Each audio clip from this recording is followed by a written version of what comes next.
Health and beauty ടോക്കിലേക്ക് ഏവർക്കും സ്വാഗതം. ഇന്നത്തെ നമ്മുടെ ചിന്താവിഷയം ഗ്രീഷ്മ ഷാരോൺ വധക്കേസിനെ കുറിച്ചാണ്. അതായത് നമ്മൾ മാധ്യമങ്ങളെല്ലാം വായിച്ചതാണ് കഷായം ഉള്ളിൽ ചെന്ന് ഷാരോൺ മരണപ്പെട്ടു എന്നുള്ളത്. അതായത് കഷായം ഉള്ളിൽ ചെന്ന് അവൻ ഹോസ്പിറ്റലൈസ്ഡ് ആയി, വെന്റിലേറ്ററിലായി, അതിനുശേഷം ഹാർട്ട് അറ്റാക്ക് വന്നു മരിച്ചു. ഈ കഷായത്തിനകത്ത് കൊടുക്കാൻ കാരണമെന്ന് പറഞ്ഞാല് ഈ കഷായത്തിന് കയ്പും പുളിപ്പും ഉള്ളത് കൊണ്ട് ഓൾറെഡി ഈ ക്യാപ്പിക്ക് എന്ന മാരക കളനാശിനി ഉള്ളിൽ ചെന്നാൽ ഇവൻ അറിയാതെ കുടിക്കുമെന്ന് ഈ ഗ്രീഷ്മയ്ക്ക് അറിയാവുന്നത് കൊണ്ടാണ് അങ്ങനെ കൊടുക്കാൻ കാരണം. ഇത് ഉള്ളിൽ ചെന്നപ്പോൾ അതിനകത്ത് അടങ്ങിയിരിക്കുന്നത് പാരാക്യൂട്ട്സ് ഡൈക്ലോറൈഡും അതിനോടൊപ്പം ഒരു ബ്ലൂ ഡൈയുമാണ്. ഈ ബ്ലൂ ഡൈ ഉള്ളത് കൊണ്ടാണ് അവൻ നീല കളറിലെ ഛർദിക്കാൻ കാരണം. ഇനി പാരാക്യൂട്ട് ഡൈക്ലോറൈഡ് ഒരു ഹൈലി ടോക്സിക് ആയിട്ടുള്ള ഒരു ക്വാട്ടനറി അമോണിയം കോമ്പൗണ്ട് ആണ്. നമ്മുടെ ബോഡിയിൽ എത്തിച്ചേരുമ്പോൾ അത് ഓക്സിജൻ, റിയാക്റ്റീവ് ഓക്സിജൻ സ്പീഷീസ് ഉണ്ടാക്കും.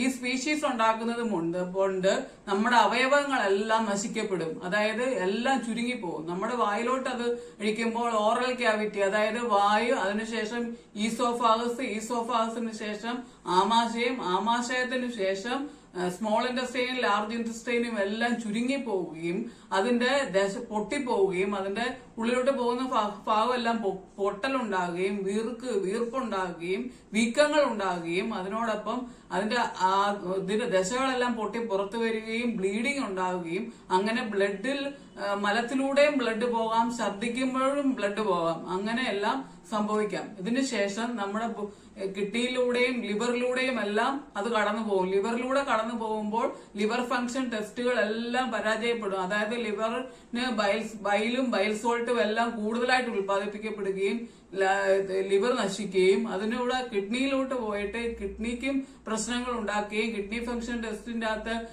ക്രിയാറ്റിനും യൂറിയയും എല്ലാം ഉയർന്ന നിലയിലാവുകയും ലിവറിന്റെ സീറം ബിലിറൂബിനും എല്ലാം STPT എല്ലാ ലെവലും കൂടി പോവുകയും അങ്ങനെ കിഡ്നിക്ക് ഡയാലിസിസിന്റെ അവസ്ഥയിലോട്ടും എല്ലാം വന്നിട്ട് അതിനുശേഷം നമ്മുടെ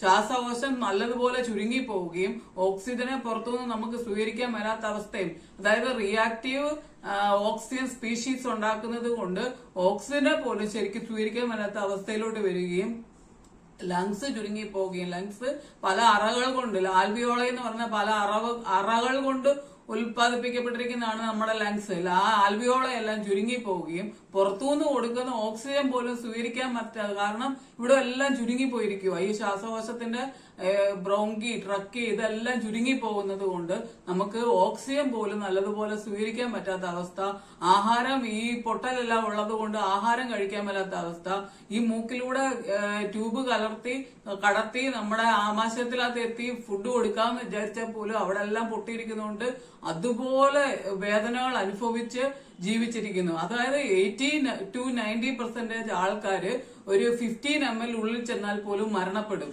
ഇത് ഹൈലി ടോക്സിക് ആയതുകൊണ്ട് തന്നെ ഈ കളനാശിനി ഒറ്റ ദിവസം കൊണ്ട് കളയിൽ അടിച്ചാൽ ഒറ്റ ദിവസം കൊണ്ട് കരിഞ്ഞു പോകും. നമ്മുടെ ഉള്ളിൽ ചെന്നാൽ എത്രയും പെട്ടെന്ന് ആള് ഹൈലി ടോക്സിക് ആയ കാരണം മരണപ്പെടാനുള്ള ചാൻസ് ഉള്ളതുകൊണ്ട് ഇത് സൂയിസൈഡലിന് വേണ്ടി പലരും ഉപയോഗിക്കാൻ തുടങ്ങിക്കഴിഞ്ഞ് മിക്ക രാജ്യങ്ങളിലും ഇത് ബാൻ ചെയ്തതാണ്.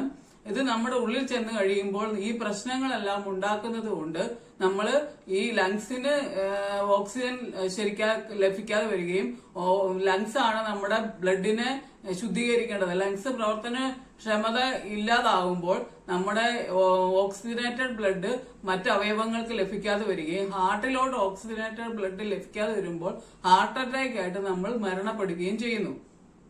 ഇനിയും ജീവിച്ചിരുന്നാൽ തന്നെ ജീവിതകാലം മൊത്തം ഓക്സിജൻ എടുക്കേണ്ട ഒരു അവസ്ഥ, ഡയാലിസിസ് കിഡ്നി പോകുന്നത് കൊണ്ട് ഡയാലിസിസ് സ്ഥിരമായിട്ട് എടുക്കേണ്ട അവസ്ഥ, എപ്പോഴും ഈ ലിവർ ഫംഗ്ഷനും കിഡ്നി ഫംഗ്ഷൻ ടെസ്റ്റുകളും എല്ലാം ഇങ്ങനെ ചെയ്തുകൊണ്ടിരുന്ന് ജീവിതകാലം മുഴുവൻ മരുന്ന് കഴിക്കണം, ഓക്സിജൻ എടുക്കണം, ഡയാലിസിസ് ചെയ്യണം. അതുപോലെ തന്നെ ഈ റൈൽസ് ട്യൂബ് മൂക്കിലൂടെ കലർത്തി ചിലപ്പോൾ ഈ പൊട്ടലെല്ലാം കരിഞ്ഞു വരുന്നത് വരെ ഈ റൈൽസ് ട്യൂബിൽ കൂടി മാത്രമേ, ഇനി റൈൽസ് ട്യൂബ് സ്വീകരിക്കാൻ പറ്റിയിട്ടില്ലെങ്കിൽ സ്റ്റൊമക്കിൽ കീഴ്ത്തയിട്ട് നമ്മൾ ആഹാരം സ്വീകരിക്കേണ്ടി വരും. അതുകൊണ്ട് കഴിയുന്നതും ആരും ഇത് ഉപയോഗിക്കാതിരിക്കുക. ഇനിയും ഇതിന്റെ ട്രീറ്റ്മെന്റുകളെ കുറിച്ച് പറയാം. ഇതിനുള്ളിൽ സിംറ്റമാറ്റിക് ട്രീറ്റ്മെന്റ്, അതായത് ബോഡി കാണിക്കുന്ന ലക്ഷണം അനുസരിച്ച് ട്രീറ്റ്മെന്റ് എടുക്കുക എന്ന് മാത്രമേ ഉള്ളൂ.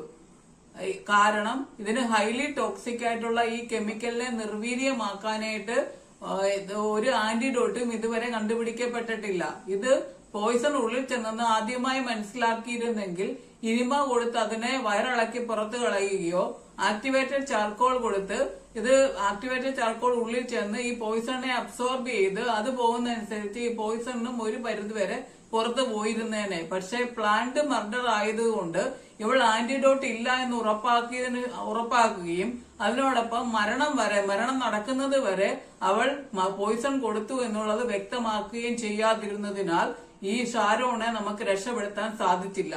ഈ ടെക്നോളജി ഉപയോഗിച്ച് കൊലപാതകത്തിന് ശ്രമിച്ച ആൾ മനസ്സിലാക്കിയിരുന്നില്ല ഇതിനേക്കാൾ വലിയ ടെക്നോളജി ഈ കൊലപാതകം കണ്ടുപിടിക്കാനും ഉണ്ട് എന്നുള്ളത് മനസ്സിലാക്കിയില്ല.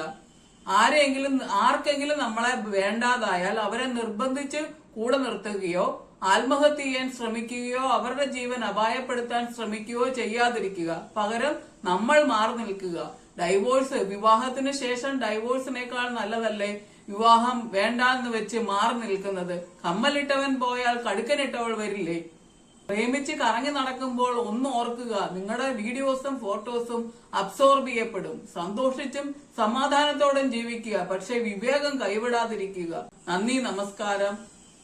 ഈ വീഡിയോസ് നിങ്ങൾക്ക് ഇഷ്ടപ്പെട്ടെങ്കിൽ ലൈക്ക് ചെയ്യുക, ഷെയർ ചെയ്യുക. സബ്സ്ക്രൈബ് ചെയ്യാത്തവർ ബെൽ ബട്ടൺ അമർത്തി സബ്സ്ക്രൈബ് ചെയ്യുക.